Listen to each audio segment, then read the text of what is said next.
আমাকে বানাইলেন, যে আল্লাহ আমাকে রিজিক দিলেন, যে আল্লাহ আমাকে ধন দৌলত দিলেন, যে আল্লাহ আমাকে নিয়ামত দান করলেন, যে আল্লাহ আমাকে সময় দিলেন, যে আল্লাহ এই 3.5 হাত দেহটা আমাকে আপনাকে বানাইয়া দিলেন, তারপরেও সব কিছুর মালিক হলো আল্লাহ, সব কিছুর মালিক হলো আল্লাহ।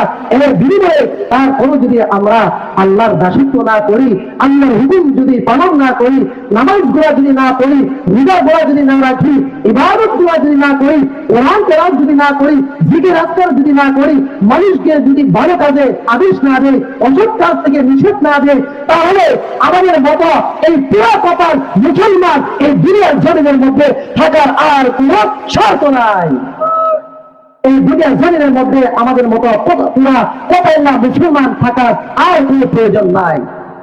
এখন চিন্তা করেন যে আল্লাহ দেওয়া নিয়ামত আমরা সবকিছু আহার করিয়া, সবকিছু ব্যবহার করিয়া, তারপরেও আমরা আল্লাহ ঘর মসজিদের মধ্যে গিয়া একটা সিদ্ধ আমরা দিই নাই, একটা সিদ্ধ আমরা দিই নাই। আমার বছর কি বছর চলে যাইতেছে, মাস কি মাস চলে যাইতেছে, সময় কি সময় চলে যাইতেছে। আমার জিম্মা থেকে এই সময়গুলো আমার অতিবাহিত হয়ে যাইতেছে। আমরা কি মনে করতেছি? আমরা মনে করতেছি যে আমাদের সময় যাইতেছে আর আমাদের সামনে ভবিষ্যৎ আইতেছে, তাই না? কি বলেন? আমাদের সামনে ভবিষ্যৎ কি জানেন? আমাদের সামনে যে মনে করতেছি, চাকরি করতেছি, ব্যবসা বাণিজ্য করতেছি, টাকা পয়সা কামাই গোলা করতেছি, ধন দৌলত উপার্জন করতেছি, আমাদের সামনে একটা ভবিষ্যৎ আছে না? কি বলেন? ভবিষ্যৎ আছে না? প্রত্যেকটা মানুষ এই চিন্তা করিয়া যে আমার সামনে ভবিষ্যৎ আছে, সামনে ভবিষ্যৎ আছে। সামনের ভবিষ্যৎ কি জানেন? সামনের ভবিষ্যৎ হলো মৃত্যু। সামনের ভবিষ্যৎ হলো মৃত্যু নামে যে প্রাণী, এই প্রাণী ছাড়া আমাদের সামনে আর কোনো ভবিষ্যৎ নাই। এখন আমি এই স্টেজ থেকে, এই চেয়ার থেকে উঠার কোনো শক্তি আছে? কি বলেন? আছে? এই প্যান্ডেল থেকে আমি বাড়ির মধ্যে যাইব, আমার মা পিতা মাতার কাছ থেকে, আমার দিদির কাছ থেকে আমি এই বলে আসলাম যে ওয়া শুনিয়া তারপরে বাড়ির মধ্যে সুন্দর করে ফিরে আসবো। এটা কি যে আমরা এই মাটির প্যান্ডেল থেকে বাড়ির মধ্যে যাওয়ার এমন কোন শক্তি আছে? নাই। তাহলে আমাদের ভবিষ্যৎ হলো, আমার সামনে হলো মৃত্যু, প্রাণীটা ছাড়া আর কিছুই নাই। কি চিন্তা করেন মিয়া? কি চিন্তা করেন? এই দুনিয়া জমিনের মধ্যে থাইকা আল্লাহর গোলামি করবেন না, আল্লাহর গোলামি করবেন না, শুধু দুনিয়া নিয়ে চিন্তা, শুধু দুনিয়া নিয়ে চিন্তা।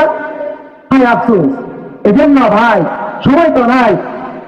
আজান মনে দিয়েছে না, নামাজ পড়ো 7:30। এই জন্য যে আজকা থেকে ওয়াদা করবো যে প্রত্যেকটা নিয়ামত, এই নিয়ামত তো শুধু কয়েকটা নিয়ামতের কথা বললাম, যে আয়াত বললাম, এই আয়াতের কয়েকটা নিয়ামতের কথা বললাম।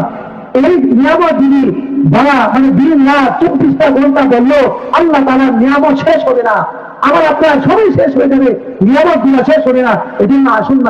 এজন্য আসুন তওবা করি, অতীতে যত যা কিছু করছি সব কিছু বাদ দিয়ে সামনে যতদিন আমি আপনি এই দিনের জমিনের মধ্যে থাকবো, ততদিন পর্যন্ত আল্লাহর গুলারি তার সত্তার নামাজ পড়বেন ইনশাআল্লাহ।